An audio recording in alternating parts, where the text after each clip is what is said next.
Hello, everyone. Welcome to the Midpoint. Today we have Herbert Bay with us. He's a serial entrepreneur and currently developing the app Earkick.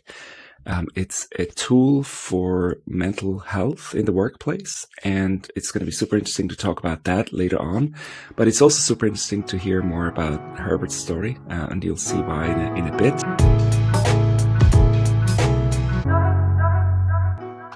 Herbert, welcome on the show.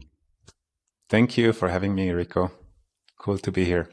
It's great to have you on the show, Herbert. Tell us a bit about yourself. So as you said, I'm a Swiss serial entrepreneur, and I would add the word deep tech because I'm into machine learning, computer vision only. So this is my full focus. I'm building companies with technologies that have not existed before, with a big vision. So the first company was basically Google for images, if you want. So we built the first cloud-based image recognition engine before people actually started taking pictures with their smartphones. So again, the vision was there to create something completely new with technology. That's where I come from. I'm also an investor, also same field. I'm focusing mainly on machine learning and computer vision companies. I'm also helping startups to get to the next level, again, in the sector of deep tech and computer vision. Personally, I'm, let's say, a bit of an adventurer or hippie. I would even call myself a modern hippie, something like being out in nature and spending my life in a minimalistic way. So I'm behind creating great products and living a minimalistic lifestyle. That's fine. What got you? I mean, everybody's talking about AI these days, and I feel like when we met more than 13 years ago, you were already not just studying at the university in this field, but also already applying it practically with the image recognition. Like, what got you into that? What got you interested in this whole field? Actually, it was Star Wars. In the very beginning, I wanted to create something like this TV not the TV, it's like appearing people, right? It's Obi-Wan who is speaking with Luke Skywalker. When I first saw that, I was really thrilled. I thought this is something we have to have as a means of communication.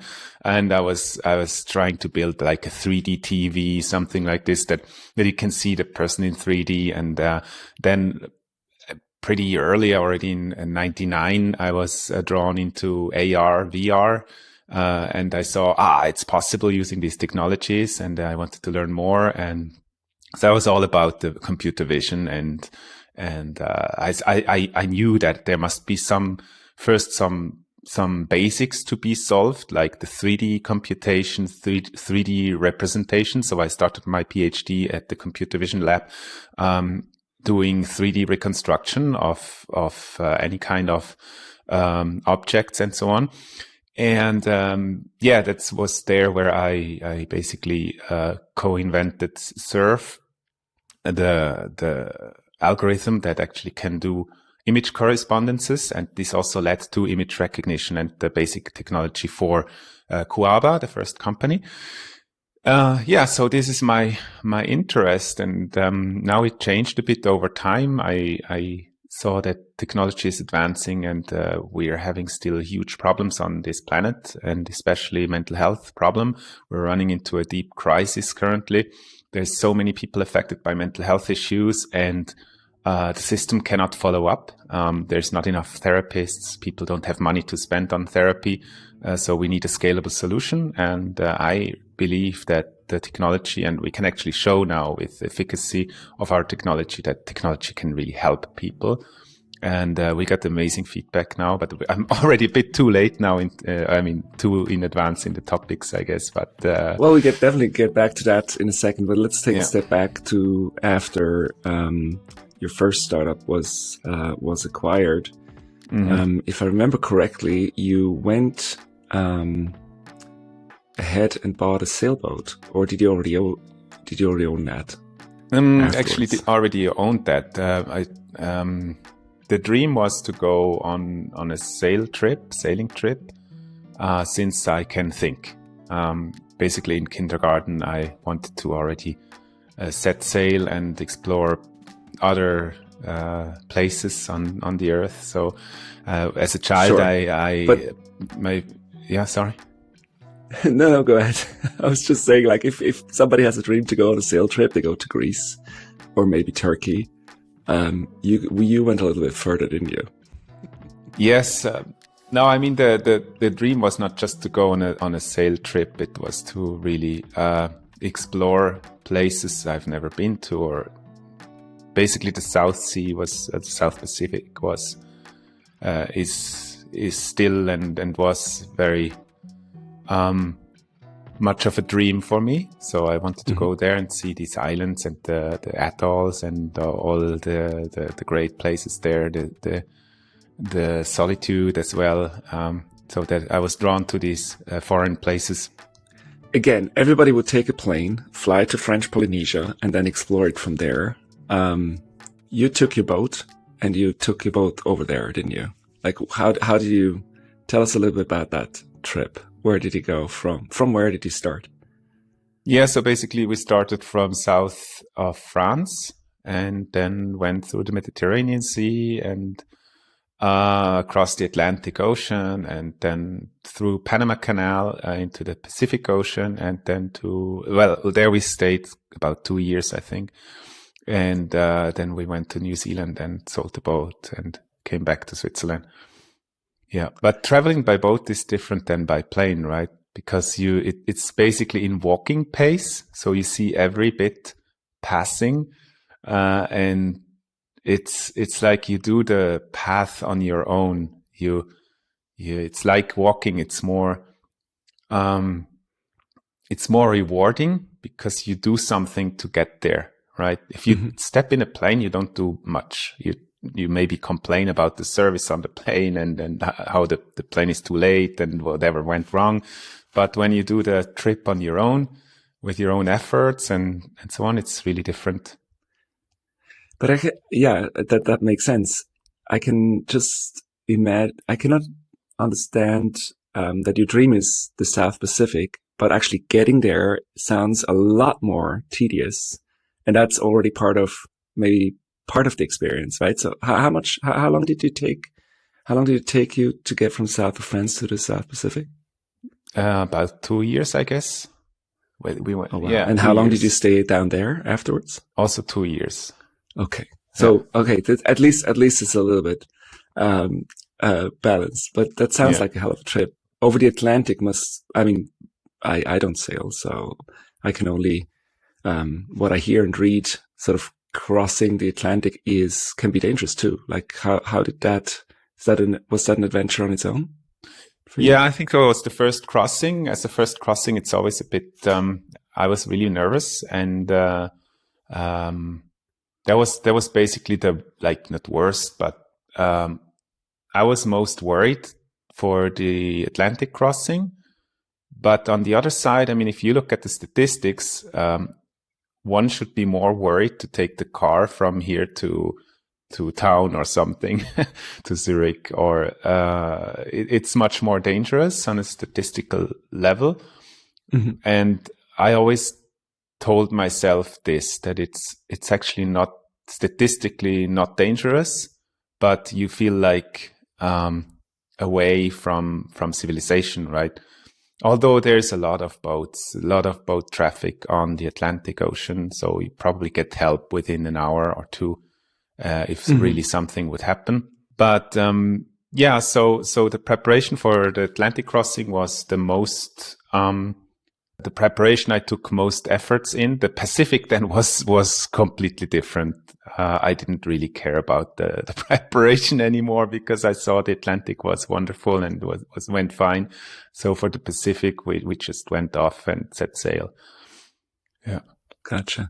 Is there anything that sort of in your day-to-day with either crossing that you didn't expect? Sort of something positive or negative that you thought that you didn't plan for that at all?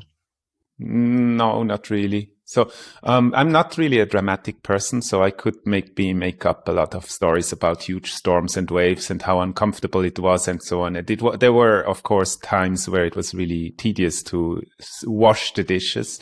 For example, it took us an hour or two to just wash dishes, right? You can imagine how tedious that must be, but there was no dramatic thing I could say.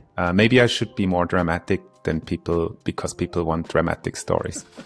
There was someone. That's totally fine. There was someone sailing behind us over the Atlantic, and I have one thing that I didn't expect, but first I finish this.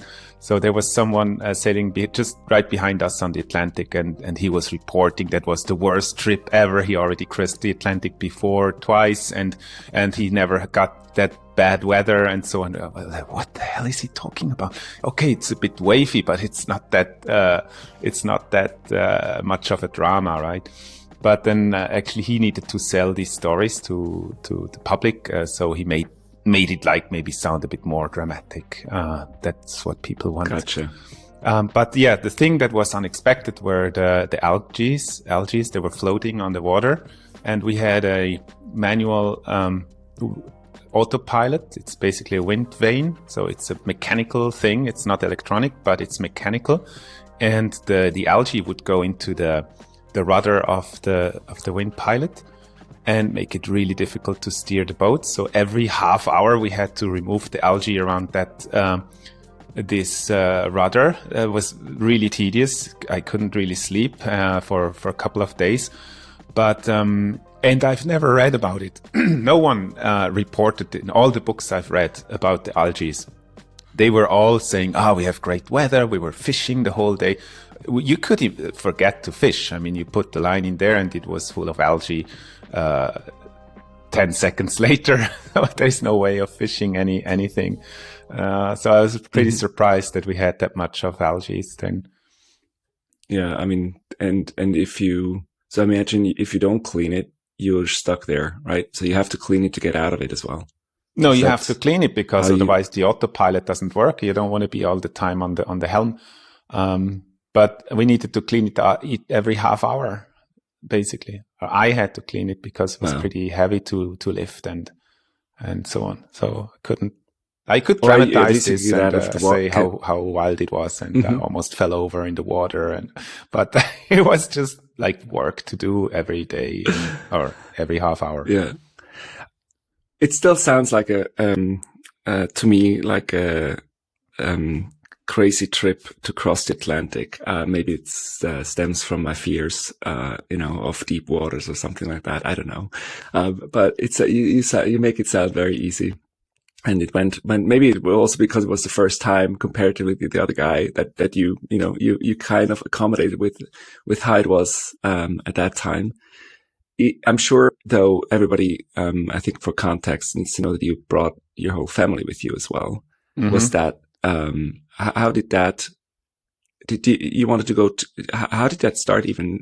Was your wife and your family always also dreaming to go to the South Pacific, or how did you discuss that? Yeah, it was a bit of a brainwash.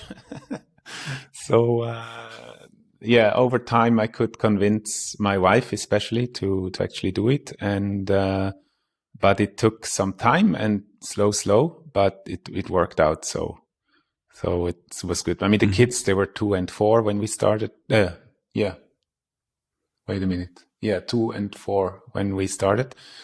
And, they just loved it. They loved the boat. They loved, being outside and so on.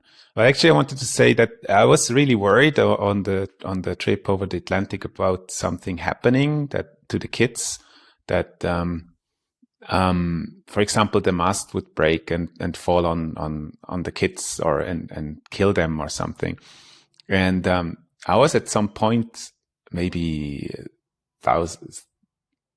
2,000 miles in, and then I thought it's not worth worrying all the time, because I was always, what if? And then I basically stopped worrying. I thought, okay, if it happens, it happens. So we'll take it from there. We'll cross the bridge when we get there. And, that was basically the moment when I stopped worrying about anything that could happen in the future. It's an enclosed space. So how big was the sailboat for a whole family to live on? It's 41 feet. It's about 12.5 meters long. So maybe surface wise, 24 square meters, something. Yeah. How did you get on with sort of family life in such a small space? I guess you can't jump just into the water and, I mean, especially with such small kids, you need to make sure that, everybody's sort of entertained and doesn't walk off or something. Yeah, I mean, I love kids, and sailing with kids is great. It's really great. Each time when we arrived, all other sailors without kids, they were like tired and needed to relax and recover. And our life just went on, right? You have this rhythm. You have to wake up in the morning. You have to prepare breakfast. You have to prepare lunch. You have to help them, search their Lego pieces. So all mundane, things that you need to do, while others might be worrying and reading and whatever on a different level, and I don't know how they do it and how they are tired afterwards, but we were not tired after a crossing, and we were fit, and we haven't even had to do something with the kids because they were stuck on the boat and they needed to walk and run and go out and move. And so for us, there was no break basically. But this, I think this rigid schedule really helped us to stay fit and to not go into like this fatigue or something. I don't know. Did you I think if I remember correctly, at some point you started a company again on the boat. Do I remember that right? Actually, the company existed, and I managed to make myself, or the company independent of my person before I left, and we had a CEO and everything and so on. But then, basically the print market collapsed, and we were surfing the print market, and I had to take over. So that's what I did then, and tried to do a turnaround with the company. And yeah, it didn't succeed. But we're still working on that company. So it's still there. It's still alive, but, actually it's doing pretty good at the moment. But, at that time I had to take over the steering wheel. I think I remember you posting pictures, with your laptop, what looked like programming on the sailboat. How did you do that with being in the middle of nowhere? Did you have to use satellites, or were you sort of getting online only when you were at a port? No, this was an extreme experience, actually. It's pretty cool. So I went into Swift programming at the time, because I wanted to take the app myself to the next level. So, I downloaded the YouTube videos from Stanford, and I was going through these lectures during night shifts and coding basically. And every 15 minutes I had to go out to see if everything is good, if there's no boat nor anything else. I was like switching between two completely different worlds. On one end, I was inside coding and following those instructional videos and see, like in this different world, right?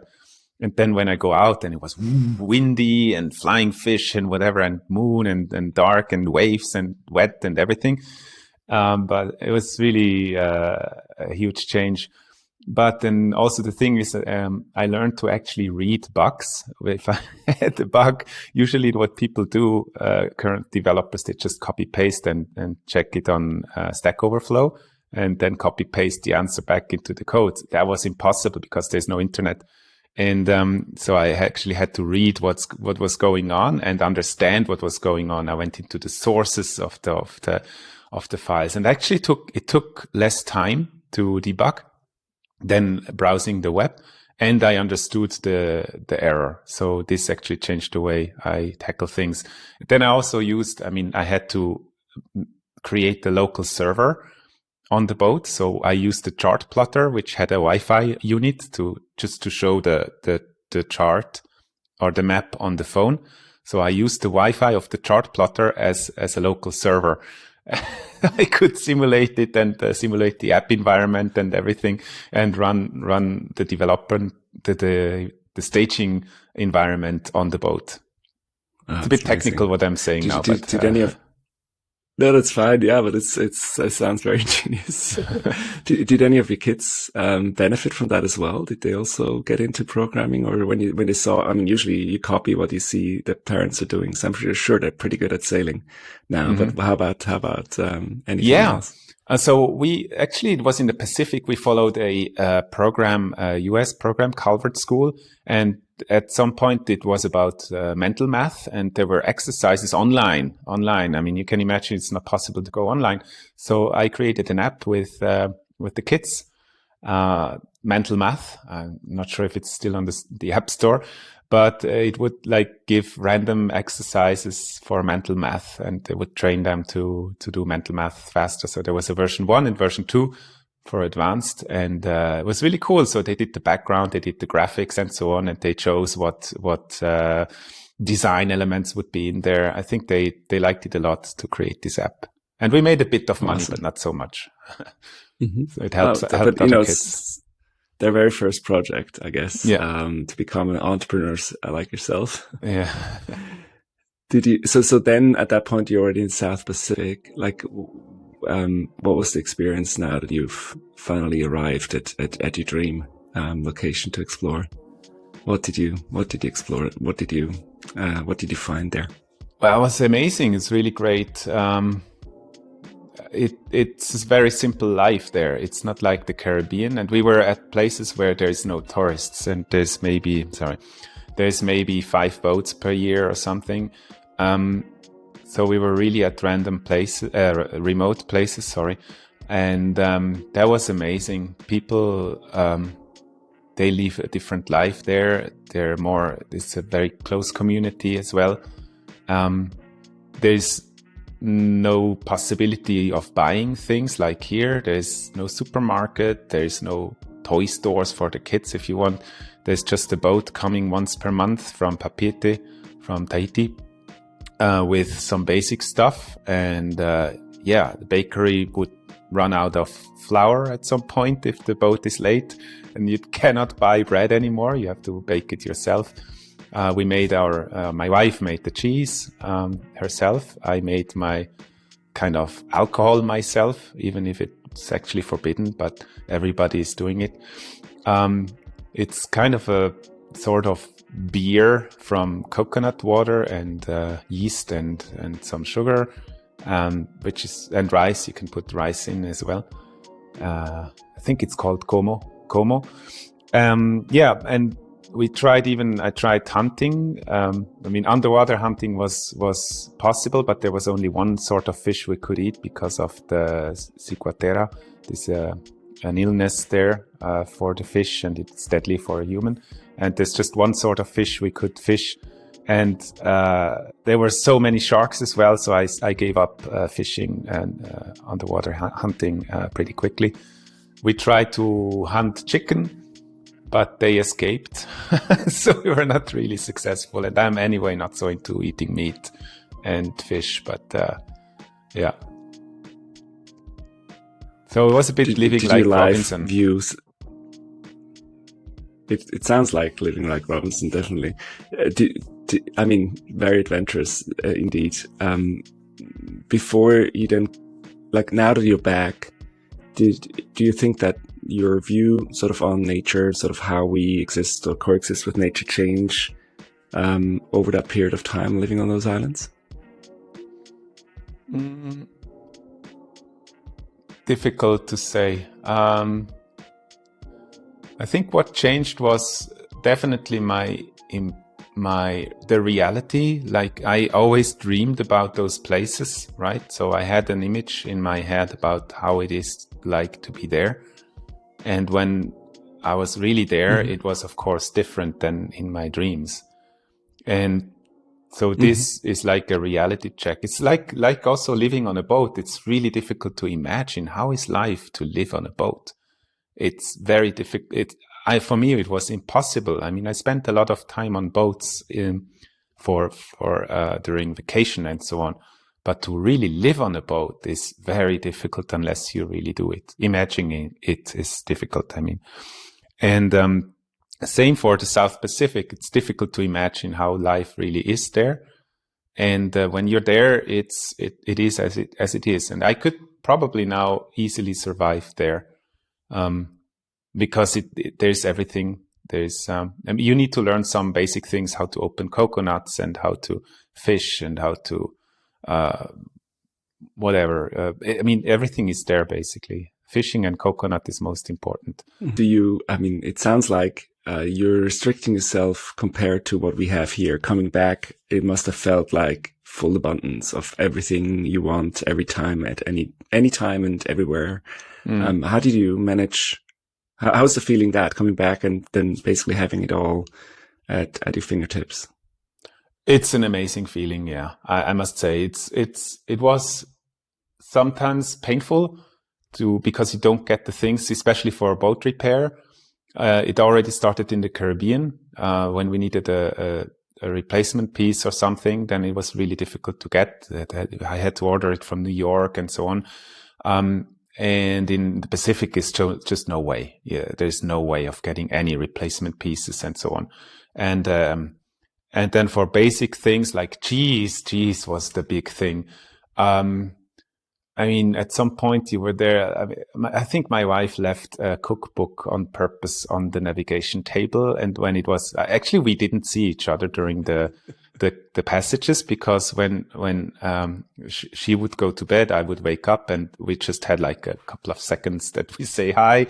And, but we had to take shifts, right? 3 hours each. But then she left the cookbook on the navigation table and was there like, oh my God. And the thing that I missed most at that moment, it was somewhere close to Polynesia. Then I saw, this mozzarella. If I could only eat the piece of mozzarella, just one piece of mozzarella and maybe a bit of red wine.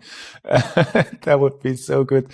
And I started fantasizing about this and how cool it is to have it. And when you're back, then you get quickly used to it. But actually, it's also good I mean, the first couple of weeks were crazy, like wild. So you have all these things again that you can buy. It's just at your fingertip. But then also it tells you, wow, do you remember it's maybe almost too much. Yeah. Did you remember the first thing you treated yourself for when you got back? Was it mozzarella and wine or something else? I mean, it was before we got back. It was in Papeete already. In Tahiti, it's quite civilized. So I had this cheese. What is it called? With the mushroom. I forgot the name. Anyway, the green cheese and the glass of good red wine. And brie. No. Or blue cheese. Yeah, blue cheese. The blue cheese with a glass of Saint-Emilion. That was paradise. Yeah. Wow. But I mean, if you have it every day, it's not good anymore, right? But if you have it once in 2 years, then it's really good. Of course, yeah. So now that you're back and everything's sort of available in abundance, how do you feel like I mean, everything's relative, right? So do you balance it out in a different way nowadays? Do you restrict yourself from eating or enjoying certain things that you didn't have at all on the boat, to make them more special now, as well? Well, the boat trip is now a bit long ago, but I'm really convinced that if you have, like, there is this bias actually or something, I don't remember how it's called, but for example, if you drink always good wine, you don't appreciate it anymore. Same is like we get so used to things, right? For example, we can fly anywhere if we want. I mean, you said we could have flown to the Pacific Ocean easily, and then people start complaining about this. I mean, come on. You can fly over the Atlantic in 8 hours? And before they had to take the ship, it was really, really, really a huge effort to cross the Atlantic. And we just got used to it. It's normal now. And when the plane's 15 minutes late, we start complaining, whatever, late again. And the security check-in was, But actually, if you compare about before, when we had to take a filthy boat, and we even got sick and wouldn't even arrive alive anymore at the other side of the ocean, we're living in an amazing time, but we don't see it. So my philosophy is to put myself out of my comfort zone, to put myself in an uncomfortable situation in order to enjoy the comfortable situation afterwards. So this is a bit my thing. And yeah. Do you have an example sort of on how you do that? Putting you outside of a comfort zone right now in your cozy environment? Everything, I guess. Expose myself to cold. So go to a swim in the lake, even in winter, or sleeping outside when it's cold. We don't heat here. The heating is off. It's cold. It's winter, right? So this is something where I put myself in out of my comfort zone and try to. Tell me a bit more about sleeping outside. What do you mean by that? So yeah, we're sleeping outside on the balcony basically, and it started in April last year when with the kids we went to the forest and built a small cabin, and we slept out there in the forest, and there were so many noises, it was difficult to actually really fall asleep because you were always, what is this? What was that? What is this? What is that? And then I thought, this is weird because that's not how humans should be, right? We should feel like comfortable outside in nature, and we should be, it's all like, I always wanted to actually sleep more outside because that comes from my scout past. And if you read the books that Baden-Powell wrote, he says we should sleep at least every one day per week outside, and even in winter. So if we're I felt so detached from nature because it was such an effort to do, and I thought if I do it on a consistent level, then it will feel less weird, and I could sleep anywhere, anytime outside. So this was the motivation to do. And plus, I have these fitness trackers. If you look at the heart rate and the recovery rate when you sleep outside, it's a huge difference. The heart rate goes down. It was down at like 37 or something, my resting heart rate. And usually it's around like 10 beats higher, 49 something. Mm-hmm. And, but when you sleep outside, you get so much more, recovered. You get so much more recovery. It's a huge difference. Mm-hmm. And it's probably because of the oxygen. But if you get up, then every now and then, if there's a small noise, that's not the goal. So now it's much better. We don't, wake up anymore, or I don't wake up anymore. And yeah, you say we. I guess it's not just you now. Is it your whole family that sleeps on the balcony? Yeah, yeah, with my partner and the kids also, they love it. But for school nights, I don't let them sleep outside. But now it was winter holiday, sport holiday, and so the small one wanted to sleep outside, and I was okay, and he was like sleeping wild. He was so deep asleep, and he was so fit the next day was really good, and he wasn't cold at all. I think I'm gonna warn my partner that I'll give that a try one day. Mm-hmm. It sounds actually pretty cool. I've been a Boy Scout myself in the past, and I always enjoyed sleeping in tents. I think the intense noises that you hear from the forest, you throw me back decades now into memories from that time. It sounds amazing. It's just from a consistency perspective, I think you're building out also quite a bit of resilience for doing that also in winter. Yeah. Is that mentally something you have to overcome? to say, okay, I'm going to sleep outside now, although I know it's going to be below freezing? So actually, it's not the How's that for mental you? part, and that's something that is proven now in brain science. Behavior starts before the mental shift. So mostly people start, wait, I'm not ready with my mind and so on. But actually you should start doing, and then the mind will follow, the behavior will follow. Just do it. I don't know. There's nothing else to say. Just do it and go outside, sleep there and just go. I mean, if you can still go in. I mean, we're not in a high risk environment where you can die or something. You just go outside, sleep there and try it out one night and see what happens. And then you can adapt. You can change things. If the mattress was too hard and you change it, or you try to adapt to the new situation. And that's actually what the goal for me is, to be able to actually just close the door behind my back and start walking, and then just sleep wherever I am in the forest, and being used to it. You don't feel at a strange place, but you feel home. You feel that, okay, this is normal. I do that every day. I just can lie down here. I need this and that, and that's it. So this is this freedom to not depending on luxury or anything else. So yeah, for everybody listening to this, if you walk around Zurich in a forest and you see somebody sleeping in a sleeping bag on the forest floor, it might be Herbert. Yeah. That's amazing. Let's talk a bit about, we already touched on sort of mental health a little bit, or sort of resilience. Let's talk a bit about your current startup. What got you to the point of tackling mental health? So let's say I was at the point where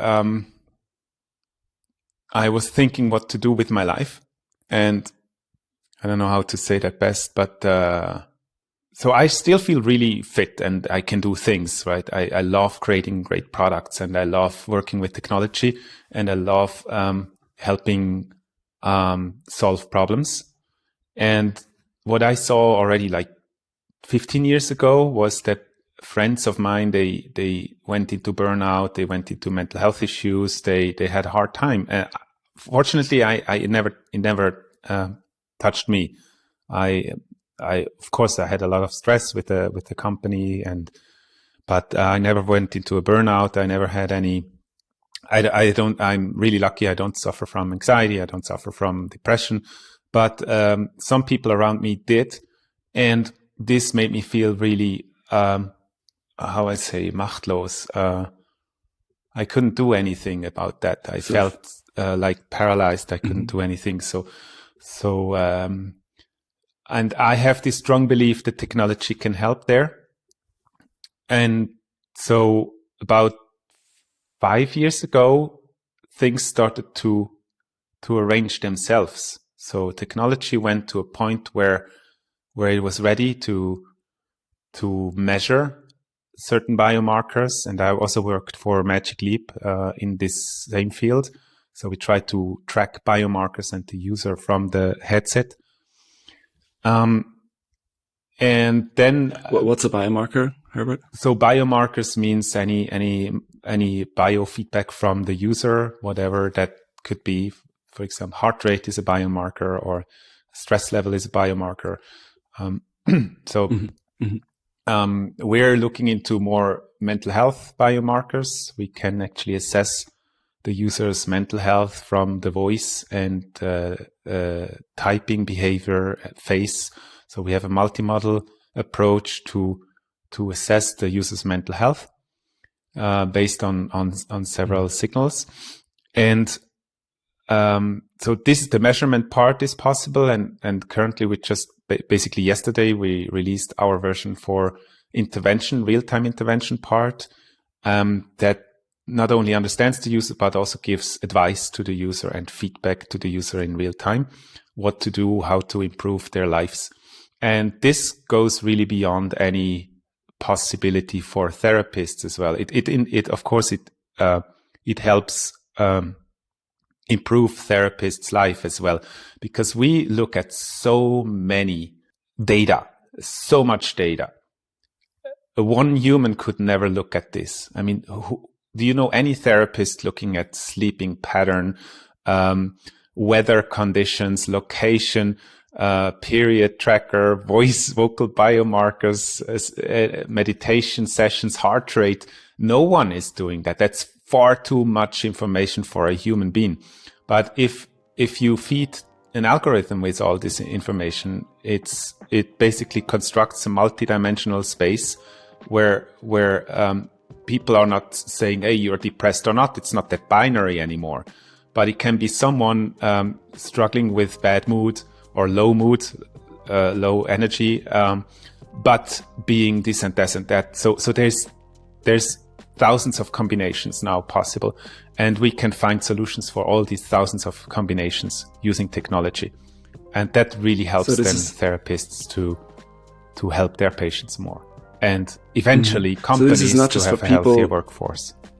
So this is not just for people that already go to a therapist. This is basically for everyone to make sure that, you know, sort of the gray area between I feel fine and something is really wrong. Yeah, exactly. It's sort of for that, for everyone to keep track on, or keep tabs like your watch. So if you look at the landscape today, you have all this calm headspace stuff. They have content. You can do meditations. You have to serve yourself. You have to go there. You have to pick whatever meditation that fits you, and you have to do it, right? Yeah. On the other side, on the other extreme, you have therapy, 101 therapy. And just discussed yesterday with someone, they don't have time. If you need someone, then they say, oh, sorry, my next slot is in 6 months. What? I mean, there's a huge gap in between those two. So first of all, not everyone is going to get these meditation things. A lot of people think meditation is like woo, whatever. And on the other side, therapy is expensive. It's not available. You might have the wrong therapist. It's a bad fit. So there's this huge gap in between, and we're filling out this. So if someone needs help right now, then they can turn to Earkick. And even if if you look at the most successful people on this planet, entrepreneurs, elite athletes, whatever, you name it, they have a very healthy routine of journaling. They have very healthy routines. They do meditate, most of them. They do all these things that actually the app promotes. So it's not only for people seeking out help or are despaired or desperate, but it's also for people wanting to optimize their mental health, to become a better version of themselves, to become more resilient, and to have feedback in the moment, to see, oh, actually I'm now declining, I have to pay attention, or oh, I'm on the right path, so I see my data, it's good. So if that makes sense. Where can I get Earkick? It's available for iOS currently. We're working on the Android version, but it's a free app. It's free and fully private, so there's no registration required. We don't know any information about the user, about our members. We have basically, we guarantee 100% privacy. Yeah. Amazing. Yeah, we'll put the link into the show notes as well if anybody's interested. Go download Earkick. I think that brings us to a beautiful end of your journey in this conversation. It was amazing to learn more about your boat trip, also sort of the background behind it. And that we touched on so many different things on how adventurous you are and still are. I'm going to try out sleeping outside, and I'll let you know, and maybe also everybody else on how that went. Here in Switzerland, it's still below freezing or around freezing at the moment, so maybe I'll wait a little bit longer until it gets a bit warmer. Yeah. Thank you so much for having us on the show, Herbert. Everybody, if you like the show, please leave a review, like the show, and hopefully we see each other again in the next episode. Have a great time. Thank you, Herbert. Bye-bye.